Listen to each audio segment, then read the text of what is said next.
ملي كنسمعوا مثلا دعم، نعتقد بان الدعم غادي يكون مثلا ديك القدر ديال المال كامل هو اللي غادي ناخذوه.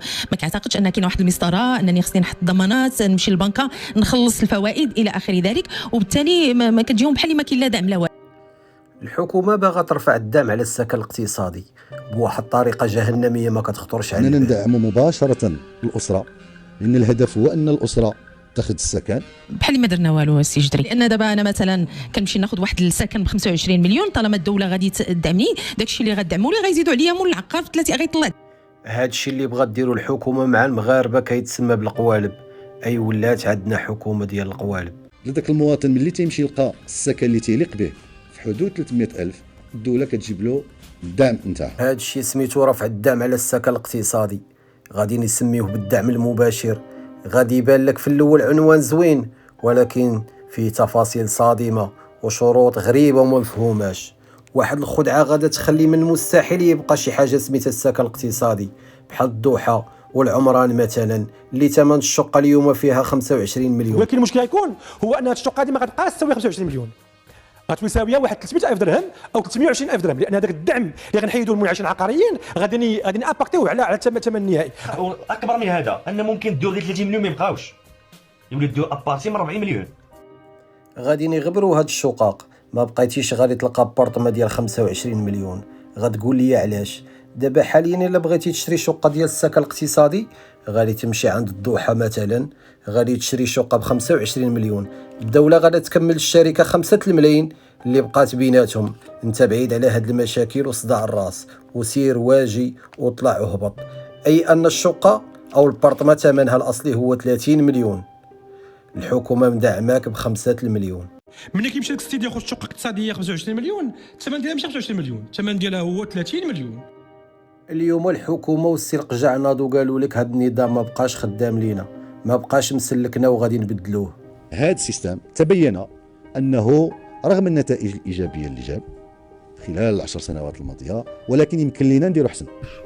ولكن الحقيقه هي انه غادي يتبدل بواحد السيستم اللي كفس من اللي كان في الاول.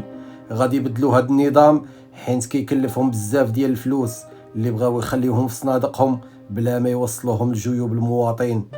بلغه اخرى الحكومه تخلات على المواطن. في هذا النظام الجديد وباش تستافد من هذا الدعم داروا لك 3 الشروط. الشرط الاول خاصك تكون مغربي، هذه سهله ماشي مشكل. اول شرط اللي هو اساسي هو ان خاص يكون عنده جنسيه، هي جنسيه مغربيه. الشرط الثاني خاصك ما يكونش عندك سكن اخر، ماشي مشكل، حتى هذه سهله. ما خاصوش يكون يملك سكنا، يعني ما عندوش واحد التيتر في المحافظه العقاريه، ما عندوش واحد السكن ديالو.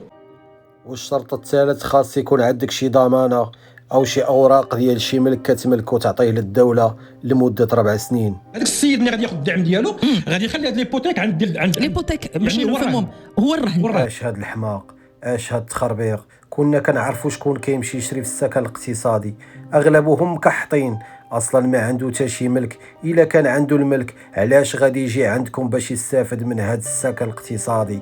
ايوا بهذا الشرط حتى واحد ما غادي يجي عندهم باش يستافد من هذا الدعم. يعني ما كتوفرش فيك الشروط حيت مكحط وغادا تهنى منك الحكومه. زيد عليها شحال خاصك تبقى تسنى ترد عليك الدوله، واش غادي تعطيك هذا الدعم ولا غادي تبقى طالع هابط ويا ترى تقبل ليك او لا. انا شفت واحد الدار في السكن الاقتصادي وبغيت نشريها، شحال الوقت باش يخرج ليا الدعم؟ شحال الوقت باش يخرج ليا الدعم؟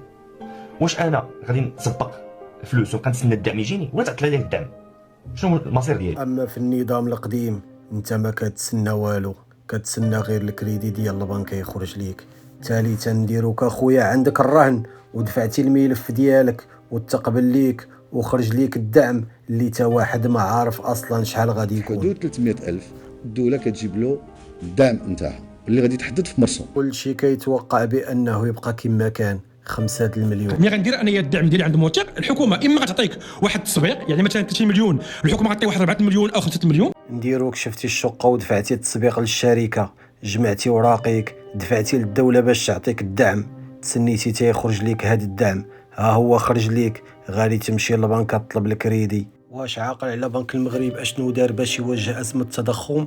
رفع نسبه الفائده، يعني غادي يزيدوا الفوائد على ديك 25 مليون اللي غادي تاخذ، غادي تموت وتخلي الكريدي للورثة. زيد عليها الحكومة غادي تخليك منك المنعش العقاري يبيع لك الشقة باش ما بغا، لأنه ما بقاش ملتزم مع الدولة بشي ثمن محدد.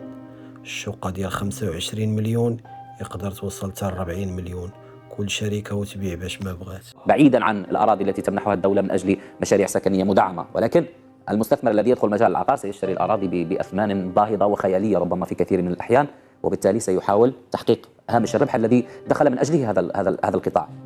هذه جدلية ومعضلة. لا صحيح، لأن ستهلك ذلك المستهلك الذي ارتفع سعر العقار، ارتفع سعر المنزل والسكن، ولكن لم يرتفع راتبه الشهري. البروموتور داك اللي غيبني واش الارض غادي يعطيوها له على اساس غادي يدير فيها سكن اقتصادي؟ قريب كتعطيهم ارض ديال السكن الاقتصادي بواحد الثمن مناسب اللي كتخول لهم على انهم يبيعوها بالثمن اللي كتعرفوا نتوما.